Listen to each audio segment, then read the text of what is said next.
मैं समीर सैयद और आप देख रहे हैं नजर इंडिया न्यूज। क्या मुमरा वालों के लिए ये कोई सरकारी घर योजना लाभ आने वाला है? ये सवाल नजर इंडिया न्यूज से कर रहे हैं मुमरा के रहवासी। पूरी तरह मैंग्रोव काट कर क्या इस बार बरसात में मुमरा डुबाने की कोशिश की जा रही है, या ये अवैध बांधकाम का कोई हिस्सा है? क्या ये कोई सरकारी योजना का काम किया जा रहा है? क्या मैंग्रोव को काटकर यहाँ सरकारी काम की भरनी का काम किया जा रहा है? खाड़ी में खुलेआम रेती माफिया रेती भी चोरी करने का दिन दहाड़े अपना काम कर रहे हैं। क्या चूहा पुल साबे गांव के रास्ते पर सरकारी योजना का काम हो रहा है, या इस जगह को कब्जा किया जा रहा है? गरीब खेती करने वाले से जमीन कब्जा करने वाला आखिर कौन? जी हाँ, ये सारे सवाल नजर इंडिया न्यूज टीम स्थानीय नेता और सरकारी विभाग से कर रही है कि इस जगह की भरनी और मैंग्रोव काटकर कौन सी योजना इस परिसर इस जगह पर लाई जा रही है, जिसका ना ही कोई बोर्ड और ना ही किसी प्रकार का कोई सरकारी महकमा यहां नजर आ रहा है। क्या सरकारी योजना के नाम पर लोगों के साथ ठगी, या फिर यूं कहें कि लोगों को गुमराह कर जमीन हड़पने का काम किया जा रहा है? ये जनता का सवाल है।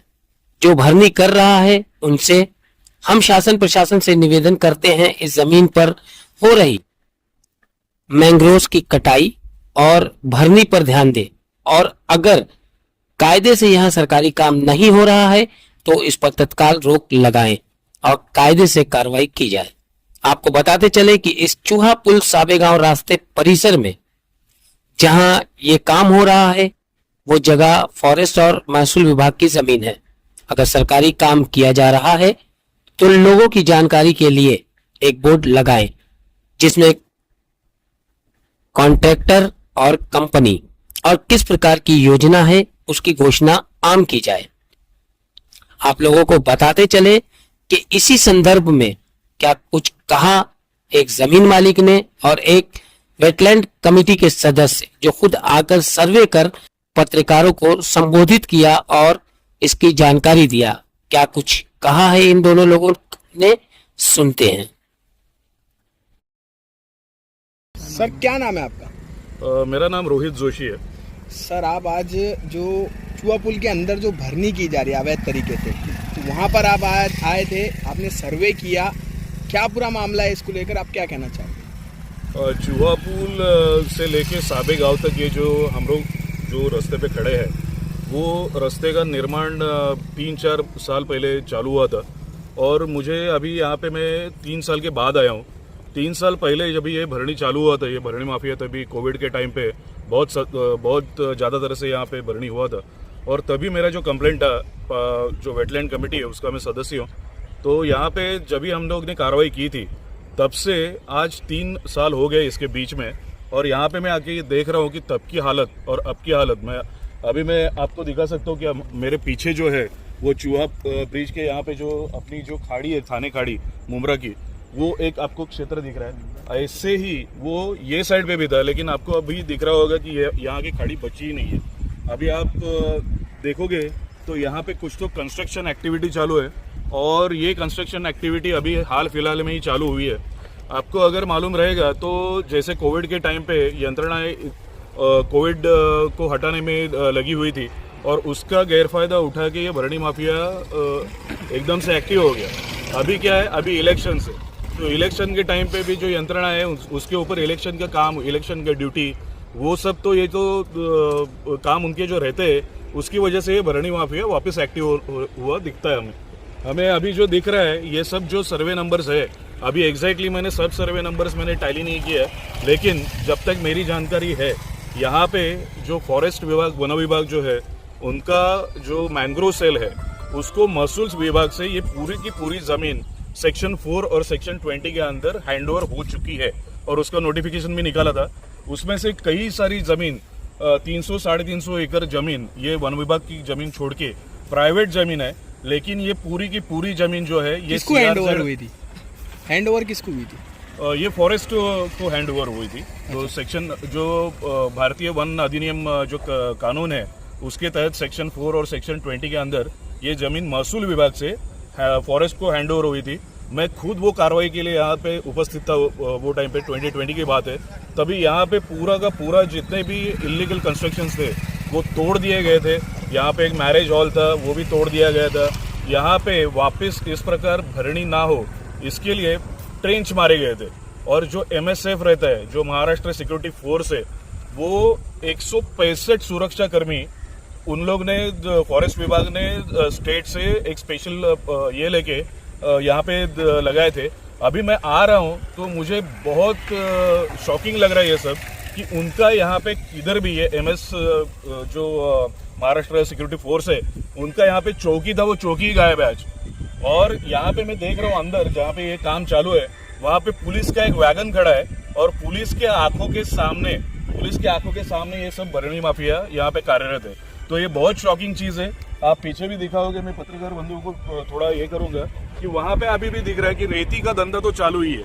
मतलब जहाँ पे रेती निकालने के लिए ये बार्ज रोज के रोज धड़ल्ले से कितना सारा अपना खाड़ी के अंदर से सब वो निकाल रहे हैं और उसके लिए भी महसूल विभाग का यहाँ पे कोई भी नियंत्रण नहीं दिख रहा है। और ये हमेशा ये बहाना बनाया जाता है कि ये इलेक्शन ड्यूटी है, इसके लिए हम लोग यहाँ पे कार्यवाही नहीं कर रहे हैं। यहाँ पे काफी सारे भूमिपुत्र है, काफी सारे दीवा गांव से या मुमरा से काफी सारे एक्टिविस्ट है। इन्होंने बार बार कम से कम पिछले 2 महीने में इन्होंने इतनी सारी कंप्लेंट की है, लेकिन एक की भी ऊपर कोई भी सुनवाई नहीं हुई है। कोई भी अभी तक प्रशासन के यहाँ से, पुलिस प्रशासन रहेगा, महसूल रहेगा या फॉरेस्ट, तो हर एक की जवाबदारी है इसमें। ऐसा नहीं है कि एक ही डिपार्टमेंट बोलेगा ये उसकी जवाबदेही है या उसकी जवाबदेही है। इसमें सबसे पहला तो इम्पोर्टेंट ये चीज़ है कि ये जो रास्ता जहाँ पे हम लोग खड़े वही इलीगल है। तो बाकी का तो बात छोड़ दो, जिसकी किसकी ज़मीन रहेगी, फॉरेस्ट की भी रहेगी, महसूल की भी रहेगी या प्राइवेट भी रहेगी, यहाँ पे कौन से भी तरीके से ये काम नहीं किया जा सकता। आज आप दिखाओ दर्शकों को, मुमरा वासियों को दिखाओ, साबे गाँव वासियों को, दीवा वासियों को दिखाओ कि इसकी वजह से ये आने वाली बारिश में उनके घर पानी के नीचे जाने से कोई नहीं रोक। तो कहीं ना कहीं ऐसा प्रतीत होता है कि जो महसूल डिपार्टमेंट है या फॉरेस्ट डिपार्टमेंट है या जो यहाँ का जो है दीवा प्रभाग समिति थाने महानगर पालिका है, तो इन लोगों के नॉलेज में ये सब काम हो रहा है, जानकारी में हो रहा है। मुझे ऐसा लगता है कि कोई भी यंत्रणा, हर एक का विजिलेंस डिपार्टमेंट रहता है, तो उनको नहीं मालूम है, ऐसा हो ही नहीं सकता। जैसे आपको सबको मालूम है यहाँ का एक पत्थर भी हिलेगा तो इधर के पुलिस स्टेशन को भी मालूम पड़ता है, महसूल विभाग को भी मालूम पड़ता है और थाने मन का भी मालूम पड़ता है। तो मुझे ये ऐसा बोलना नहीं है, ये मेरा आरोप है कि उनके संगन मत से ही ये सब कार्रवाई चल रही है। और बारिश के टाइम पर सर अभी अनकरीब है मानसून, और बारिश अगर आ गई, खुदा ना खास्ता पानी का ज्यादा भराव हो गया, तो दीवा का क्या होगा और मुमरा का क्या होगा। कि जैसे 2005 में बाढ़ आई थी, लाशें जो है वो पेड़ पर लटकी दिखाई दी थी, सैकड़ों लोग मर गए थे, तो कैसी दशा होगी। जिस तरीके से भरनी की जा रही है, मैंग्रोव खत्म किया जा रहा है, तालाब को पाटा जा रहा है, झाड़ काटे जा रहे हैं, खुलेआम एकदम से अंधेर नगरी चौपट राज चल रहा है, तो इसका जिम्मेदार कौन है? इसका जिम्मेदार हर एक व्यक्ति है जिसके पास ये जवाबदारी है कि इसको रोके। जो कानून के तहत जो भी उसके ऊपर आपको कार्रवाई करनी चाहिए, वो जो नहीं कर रहा है वो हर एक आदमी इसके लिए जवाबदार है।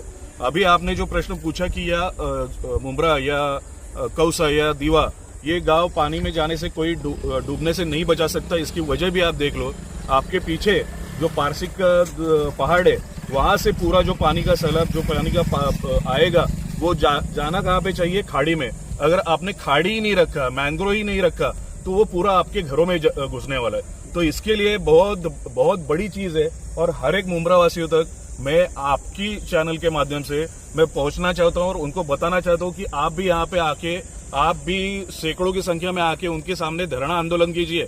नहीं तो ये रुकने वाला नहीं है, इतनी बड़ी मात्रा में जो चालू है, और फिर मुमरा कौसा और दीवा को बचाने वाला कोई नहीं। रोहित सर, आप जिस तरीके से यहाँ पे आज आए थे, आप ये भरनी माफिया के खिलाफ क्या कार्रवाई करेंगे?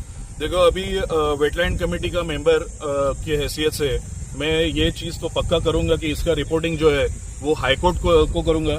अगर ये रुकता नहीं है तो मैं सुप्रीम कोर्ट तक भी जाने के लिए तैयार हूं। लेकिन जब तक ये भरनी माफिया नहीं रुकता, ये काम स्टॉप नहीं होता है, उसके आगे जितना जो भी लड़ाई रहेगा मैं करते रहूंगा। सर, एक बोर्ड है वहाँ पर तो जरा देखेंगे वो बोर्ड पे क्या लिखा हुआ है, किस डिपार्टमेंट का बोर्ड है वहाँ पे जो लगा हुआ है। जो 3 साल पहले कार्यवाही हुई थी, मैंने यही बताया कि ये सब जो एरिया है यहाँ पे सर्वे नंबर जो है वो पहले महसूल विभाग के पास थे। जो सेक्शन 4 और सेक्शन 20 में जो उन्होंने ट्रांसफर किया, हैंडओवर किया महसूल विभाग से वन विभाग में, तभी मैं वन विभाग का वही बोल रहा हूँ कि यहाँ पे उन्होंने बोर्ड लगाए थे कि यहाँ पे कौन सी भी तरह का ट्रेस पासिंग या कौन सी भी तरह का आवाजाही पे रोक है, और वो बोर्ड उन्होंने लगाया है। अभी मैं देख रहा हूँ कि उनका चौकी यहाँ पे नहीं है, तो ये सिर्फ बोर्ड अभी दाम के लिए बचा है। अभी मुझे लगता नहीं है कि इसको ये भगवान भरोसे छोड़ दिया यंत्रणा ने, और मुझे लगता है कि अभी मालूम नहीं अभी इसका क्या होने वाला है, लेकिन जल्द से जल्द इसके ऊपर एक्शन नहीं लिया गया तो आने वाले बारिश में हम लोग मुमरा को बचते हुए देखेंगे। मतलब बहुत ही भयावह स्थिति होगा, बहुत बदहाल हो जाएगा। बहुत ज्यादा जैसे आपने बताया वो 2005 तक जाने का जरूरत नहीं है। आपने पिछले साल भी देखा रहेगा कि मुमरा में कैसा पूरा कौसा मुमरा भर गया था, और उसकी मेन वजह यही है कि ये सब जो अपना वेटलैंड्स है वो अपना नेचुरल स्पॉन्ज की तरह काम करते हैं। जो कोई भी अतिरिक्त पानी रहेगा वो पूरा एब्सॉर्ब करने का काम करते हैं। उसके ऊपर मैनग्रोव, और उसके ऊपर अगर आप भरणी करोगे तो क्या होने वाला है, आपके घर पे पाणी रोकने से कोई नहीं रोक सकता। ठीक, थँक्यू। 300 त्या जवळजवळ 150 पोलीस होते 150-200 होते आणि मी जर तेव्हा आणि आचारसंहिता असताना 150 पोलिसांचा बंदोबस्त भेटतो का आता तुम्ही मला सांगा, आचारसंहिता चालू है और मेरा एक बोलने का सरकारी योजना है, तो सरकारी कुछ तो बैनर लगना मांगता है एंड खेती वाले को एक नोटिस देना मांगता है। और दूसरी बात, अभी खेती वाले को खेत वाले को प्रोटेक्शन नहीं मिल रहा है। ये अनलीगल कोई एक काम कर रहा है, ये कौन सा कंपनी का है, क्या प्राइवेट है, मेरे को नहीं मालूम, उसको पुलिस प्रोटेक्शन मिल रहा है और खेत वाले को नहीं मिल रहा है।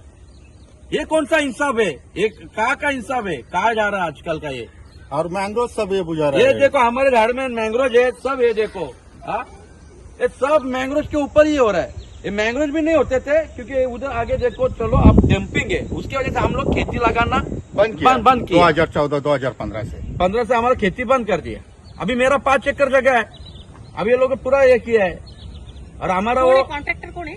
वो नाम ही नहीं बता रहा है, वो बोलता ऊपर का है, ऊपर का अधिकारी है। कोर्ट में गए क्योंकि आपके नाम 7/12 है, आप जो है शेतकरी हैं, आपकी खेती है, तो आपने कोर्ट का सहारा क्यों नहीं लिया? क्या है सर, मालूम है क्या, 2014 तक हम लोग खेती कर रहे थे, उसके बाद में डंपिंग का पानी आने चालू हो गया, हम लोग खेती छोड़ दिया।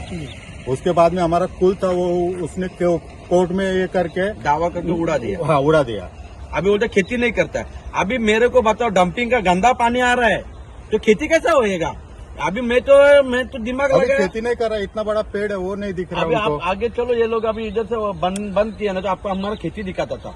मैं बकरी लाया, मेरे इधर बकरी लाया, मुर्गी लाया इस जगह में, क्योंकि अपना आना जाना तो चालू रहेगा, खेती तो नहीं हो रहा है। मेरा बकरी को भी मारा, कम से कम मेरा 15 बकरी मारा एक साल में। किसने मारा? वो कोई मालूम ही नहीं। मैं पुलिस कंप्लेंट करने को गया ना, तो पुलिस बोलता है हमको क्या मालूम है, तू सीसी कैमरा लगा बोलता है। ये पुलिस का ऐसा जवाब रहता है। कौन से पुलिस का? ये दीवा चौकी में। दीवा चौकी में किसने बोला था? अभी कोई अधिकारी का अभी उतना कुछ मालूम नहीं। ठीक, ऐसे कितने शेतकरी है जिनकी जगह पे ये सब बनाया जा रहा है, कब्जा किया जा रहा है। अभी सब खेती वाले हैं, पर कोई क्या है, अभी क्या वो लोग क्या कर रहे हैं, 5-5, 6-6 खेती वालों को इकट्ठा इकट्ठा कर रहे हैं। पूरा नहीं कर रहा है। पूरा नहीं बाकी कर रहा है। खेती वाले को क्या बोलता हूँ ना, तुम्हारे जगह में कुछ नहीं है, हाँ। तुम उनके भाग में मत जाओ। ये ऐसा डिमांड किया है उन लोगों ने। पुलिस स्टेशन में आप लोग गए थे, पत्र व्यवहार कुछ हुआ था आपका? हमने अर्जी किया है, अभी वो अर्जी तो हमको मालूम नहीं, अब अभी आए, हम अर्जी किया, सब हमारा घर पे रखा है। हाँ, तो हमको कोई नंबर का है? मेरा 89 है और 243 है और 242 है। तुझा नंबर सांग। मेरा 87 है, 86 है, 85, मेरा 5 एकड़ जगह है। तुम्हाला पूर्व सूचना न देता काहीच पूर्वी नाही, काही काहीच नाही कामा मॅडम.